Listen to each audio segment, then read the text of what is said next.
레위기 8장 1절부터 9절의 말씀 마음을 집중하시고 함께 읽어보십니다.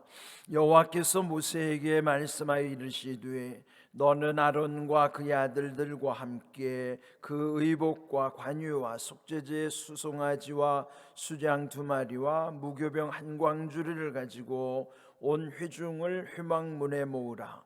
모세가 여호와께서 자기에게 명령하신 대로 하매 회중이 회막문에 모인지라. 모세가 회중에게 이르되 여호와께서 행하라고 명령하신 것이 이러하니라 하고 모세가 아론과 그의 아들들을 데려다가 물로 그들을 씻기고 아론에게 속옷을 입히며 띠를 띠우고 겉옷을 입히며 에봇을 걸쳐 입히고 에봇의 장식띠를 띠워서 에봇을 몸에 메고 흉패를 붙이고 흉패에 우림과 둠밈을 넣고 그의 머리에 관을 씌우고 그 관 위 전면에 금패를 붙이니 곧 거룩한 관이라 여호와께서 모세에게 명령하신 것과 같았더라. 아멘. 레위기 1장부터 7장까지는 우리 앞에서 함께 묵상한 것처럼 구약의 중요한 5대 제사, 번제로부터 소제, 화목제, 속죄제, 속건제, 그 제사에 관한 그 말씀들, 또 규례에 관해서 7장까지 있었습니다. 그리고 이제 이 하나님께 드리는 제사, 오늘 우리로 말하면 예배죠. 네, 이 모든 것도 그것을 주관하는 그 제사장, 그리고 거기 함께 참여하는 회중들. 그러므로 예배가 예배되게 하는 일에 있어서 먼저 중요한 것은 그 영적 지도자를 세우는 일인 것입니다. 그래서 오늘 말씀은 그 아론과 그의 아들들을 또 성별하여서 위임식을 드리는 말씀이에요. 제사장 위임식에 관한 말씀이 오늘 읽은 말씀이죠. 오늘로 말하면 이제 목사 안수식과 같은 그러한 내용입니다. 근데 이제 처음 이제 시작이 되는 것이니까, 근데 뭐든지 그 원조, 처음 출발 시작이 중요하죠. 여기서 보면 그 제사장을 세우는 일은 여기 특별히 그 3가지 규칙이 있어야 돼요. 첫째는 이스라엘 백성 중에서, 그다음 2번째는 아론의 자손 중에서, 그리고 그 레위 지파 중에서, 그리고 3번째 아론의 직계 자손을 통해서, 그러니까 아주 철저하게 혈통을 따라서 그 세습을 하는 거예요. 이제 세습 규정이 아주 분명하다는 것이죠. 그 3가지 세습 규정이 있는데 여기 2절에 보시면 그 하나님께서는 모세에게 말씀하시기를 그 아론과 아들들, 그 아론에게 4아들들이 있었었죠. 나답, 아비후, 또 엘르아살, 이다말, 그 아론과 4아들들을 세워서 그 위임식을 하게 되는 것입니다. 근데 그 전에 준비해야 될 것이 의복, 제사장 또 대제사장이 입어야만 하는 옷이죠. 그 옷은 이미 미리 다 만들어 놓은 거예요. 이미 우리 앞에서 출애굽기 29장에 보시면 그 제사장들이 입는 옷에 대한 규정도 다 나오고, 그래서 이제 다 그 의복도 만들었고, 또 거기에 기름 부어야 되는 관유, 그리고 위임식에 쓸 제물, 거기에는 속죄제를 위하여 수송아지 1마리, 숫양 2마리. 이것은 하나님께 속죄함의 의미요, 또 헌신과 충성의 의미로서 이 제물을 준비하는 것입니다. 또 무교병 한 광주리, 이렇게 준비하여 온 회중을 회막문에 모으라. 그 백성들 앞에서 이 장엄한 위임식을 하게 되는 것입니다. 여기 그래서 그 하나님의 명령대로 모세는 그 회중을 회막문에 다 모은 것이죠. 그리고 마침내 여기 하나님께서 명하신 대로 그 절차에 따라서 이 먼저 중요한 것은 옷을 입히는 과정이죠. 자, 여기 한번 보실까요? 먼저 하는 것은 6절 모세가 아론과 그의 아들들을 데려다가 물로 그들을 씻기고, 첫 번째 씻는 거예요. 그러니까 이 성별의 첫 단계는 씻음에 있는 것이죠. 깨끗하게 하는 거예요. 정결케 하는 거. 먼저 깨끗이 씻은 다음에 대제사장이 입는 옷은 크게 7가지예요. 그 옷이. 그러니까 이제 그 순서대로 보면 이제 이게 순서가 쭉 나오는데, 그 순서에 우리 옷 입는 것과 조금 견주어서 여러분이 이제 생각을 하면, 첫 번째 그 속옷을 입겠죠. 그 속옷은 오늘 우리 같은 속옷이 아니고 하얀 세마포로 지은 그 속옷이죠.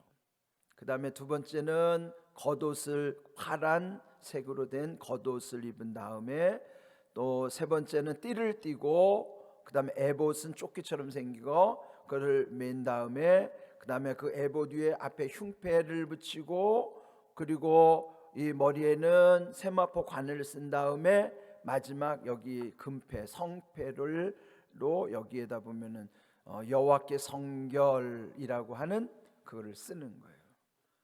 네, 이미 우리가 앞에서 다 묵상했던 내용이지만은 다시 한번 여러분 이제 회상하라고 말씀을 드리는 것입니다. 그렇게 해서 7가지 옷의 순서를 쭉 여기 설명한 내용이 7절부터 9절까지 나오는 말씀입니다. 자, 한번 순서를 보실까요? 7절을 보시겠습니다. 아론에게, 이제 이 대제사장이 중요하니까, 그러니까 1대 대제사장은 아론이죠. 아론의 직계로 대제사장들을 세우는데, 그 첫 번째 대제사장, 초대 대제사장은 아론인 거예요. 그래서 지금 여기 장엄하게 그 아론부터 그 몸을 씻긴 다음에, 그 다음 첫 번째 하는 것이 속옷을 입히며, 네, 여기 주의해서 읽어볼 부분이요, 입히며 그 다음에 띠를 띄우고 그랬죠. 자, 그러면 아론이 자기가 하는 게 아니에요. 자기 손으로 직접 옷을 입는 게 아니고 어떤 것이죠? 입혀주는 거예요. 입혀주는 거예요. 그 여러분, 입혀준다는 것도 하나님과 우리와의 관계에 있어서 보면, 우리 믿음은요 철저히 우리가 하는 게 아닙니다. 하나님이 하게 하시기 때문에 그 주도권이 하나님께 있는 거예요. 하나님이 하시는 거예요. 자기가 입는 게 아니고 입혀주시는 거예요. 하나님과 우리의 관계에 있어서 은혜의 표현도 내가 은혜를 이루어 가는 게 아니고 하나님이 은혜를 입혀주시는 것입니다. 덮어주시고 입혀주시고 하는 것이 은혜인 것이죠. 근데 여기 보면 다 표현이 그렇게 되어 있어요. 속옷을 입히며 띠를 띄우고, 그 다음 겉옷을 입히며 에봇을 걸쳐 입히고 에봇의 장식 띠를 띄워서, 이런 식으로. 근데 여기 중요한 것은 또 물론 다 옷이 중요하죠. 그 7가지 옷이 다 의미가 있는데, 그 중에서 가장 화려한 옷이 뭐냐면 이 에봇이라고 하는 거예요. 에봇은 앞뒷면으로 마치 조끼처럼 생긴 건데, 이 가운데 멜빵을 이렇게 멜빵 고리가 있어가지고 그 앞뒷면을 이렇게 만드는, 조끼처럼 이렇게 걸쳐서 입는 옷이 에봇이에요.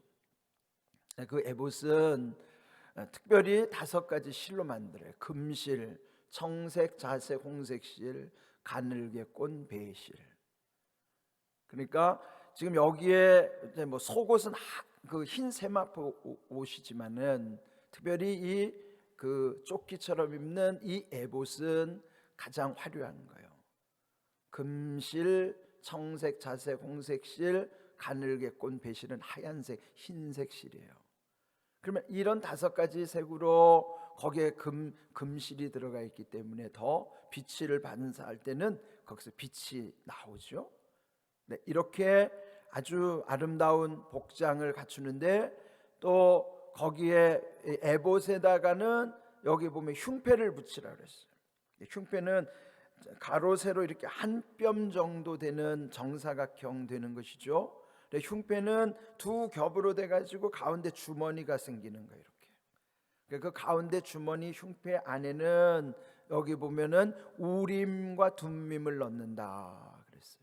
그러니까 우림과 둠밈이라고 하는 것은 마치 바둑의 흰 돌 검은 돌처럼 생겨서 우림과 둠밈이라는 것이 두 개가 들어서 어떤 국가의 중대사를 결정하거나 하나님의 뜻을 알고자 할 때 yes or no 해야 됩니까 안 해야 됩니까?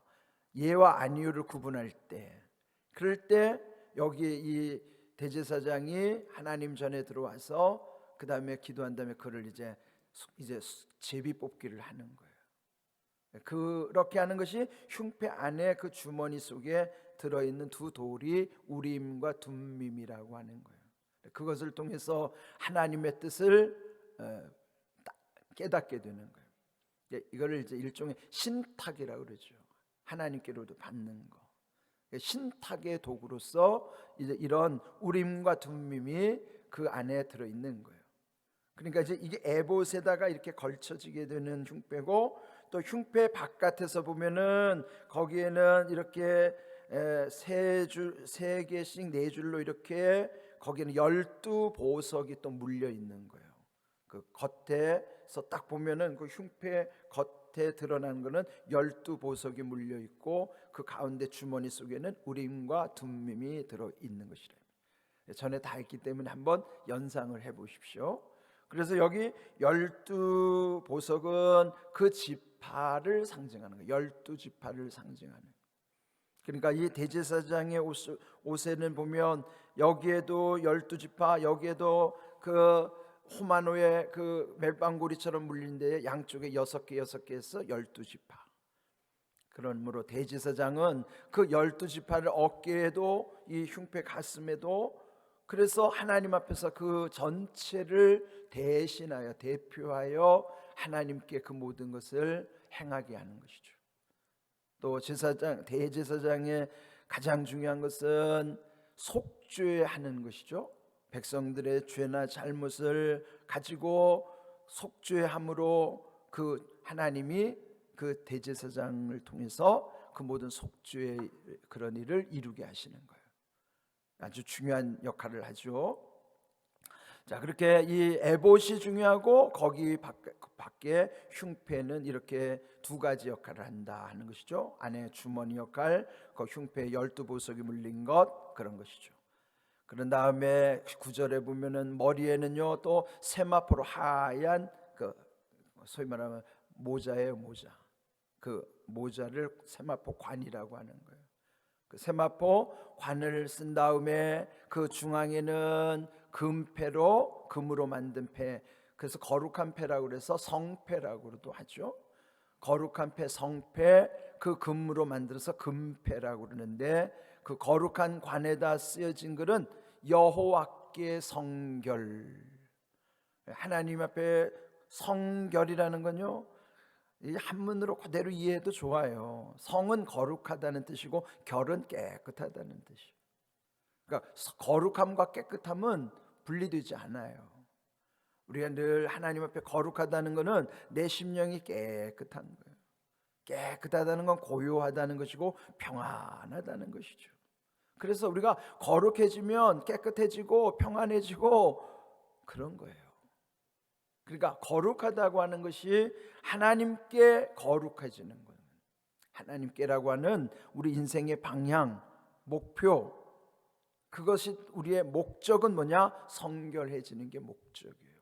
하나님께라고 하는 목표, 그 방향 속에는 성결이라고 하는 목적이 있는 거예요.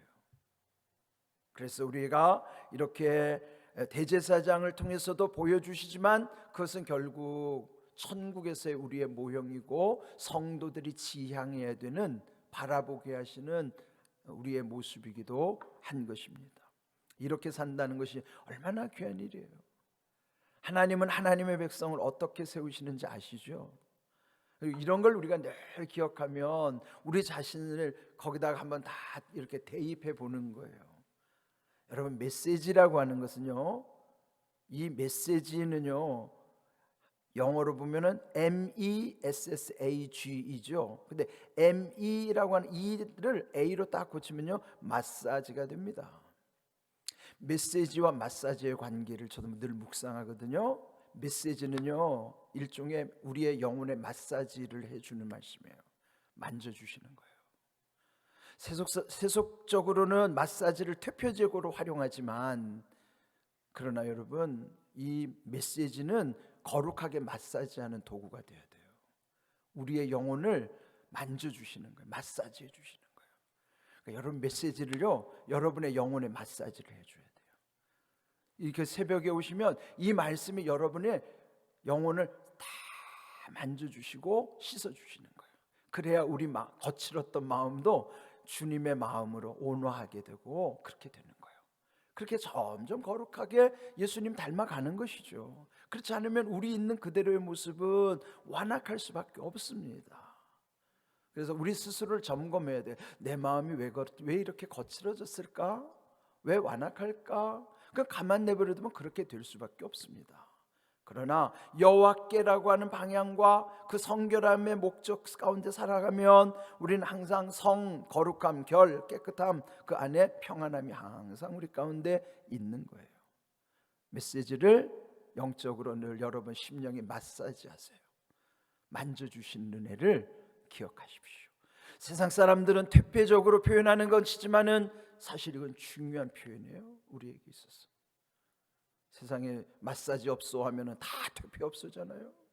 뭐 다는 아니겠지만, 말 잘못하면 또 안 되니까 다는 아니겠지만, 그러나 세상 사람들은 퇴폐적인 수단으로 쓴다 하지만은 우리는 이 하나님의 말씀이 메시지가 마사지로서 우리의 영혼을 만져주시는 은혜가 있다는 것을 기억해야 된다는 거예요. 이런 귀한 은혜를 여러분들 기억하시고, 오늘 주신 결론은 뭐예요? 여호와께 성결, 그걸 이루기 위해서 다 몸을 씻겨주시고 옷을 입혀주신다는 거예요. 이런 것은 결국 결론은 여호와께라고 하는 방향, 그 목표와 성결이라고 하는 목적, 그겁니다. 늘 기억하십시오. 우리의 삶이 여호와께 성결할 수 있기를 주님의 이름으로 축복합니다. 아멘.